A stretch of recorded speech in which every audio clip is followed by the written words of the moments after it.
Keswick Museum. I'm Charlotte May from the University of Nottingham, and I'll be taking you around the new exhibition at the museum on Robert Southey.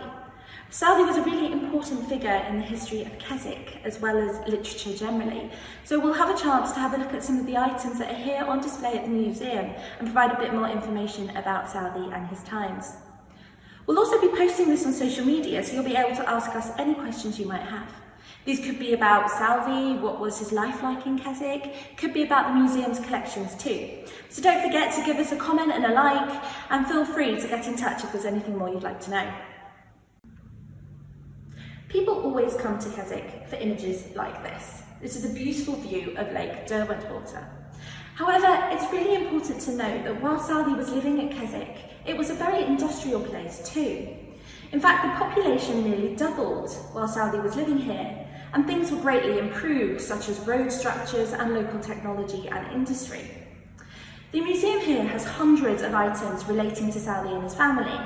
These include letters, paintings, and also many more habitual things like tea sets, gloves and shoes. I really like this animated cartoon Southey. It drew my eye as soon as I came to the museum. Now, what's really important to remember about the Lake District is that it very much attracted tourists in the 19th century as it does now. Southey was quite a famous and a very controversial writer. He was Poet Laureate from 1813 to his death, and many people actually came to Keswick to knock on his door and see if they could have a cup of tea with him and his family at Greta Hall. Robert Southey was born in Bristol in 1774, and he moved to Keswick in 1803 and lived here until his death in 1843. He is buried locally at Crossway Church. It's a place you can still visit today. It's really important, this idea of home for Southey. After all, Keswick was where he raised his family, and it was also where he did so much of his writing. You can see one of the chairs belonging to Southey here, and it's quite nice at the museum to have this idea of Southey sitting down, focusing, and getting on with the writing that was the backbone of his professional career and financial income. Southey's name may not be as familiar to you as his contemporaries and colleagues Wordsworth and Coleridge. However, he had an extremely diverse career, spanning many decades, over 40, and also experimenting with a wide range of genres. So one of the best-selling works into the 20th century was actually Southey's The Life of Nelson, based on the life of the Admiral Lord Nelson and published in 1813. And people read that for the same reason they read biographies now, to get a glimpse behind the iconicity of the man, to learn a bit more about the celebrity they've heard so much about. However, as this wonderful illustration by one of our volunteers shows, he also wrote a story you might recognise, The Three Bears. You might recognise The Three Bears as Goldilocks and the Three Bears, as it is often retold today. Other stories which Southey wrote were for children, and poems such as The Cataract of Lodore are examples of this. And he also wrote things like religious biographies, such as the life of the founder of Methodism, John Wesley, and also many different histories of Spain and Portugal. Southey's home, Greta Hall, was occupied by an extended family. As well as Southey, his wife and his children, there was Southey's sister-in-law, Mary Lovell, and also Southey's brother-in-law, Samuel Taylor Coleridge, as well as Coleridge's wife and Coleridge's family.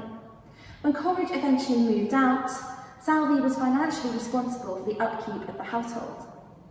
And as well as these people living in it, you must remember that households could be very extensive, with people helping out and servants. And in Greta Hall there was the housekeeper, Mrs. Wilson, and very importantly Southey, many, many cats.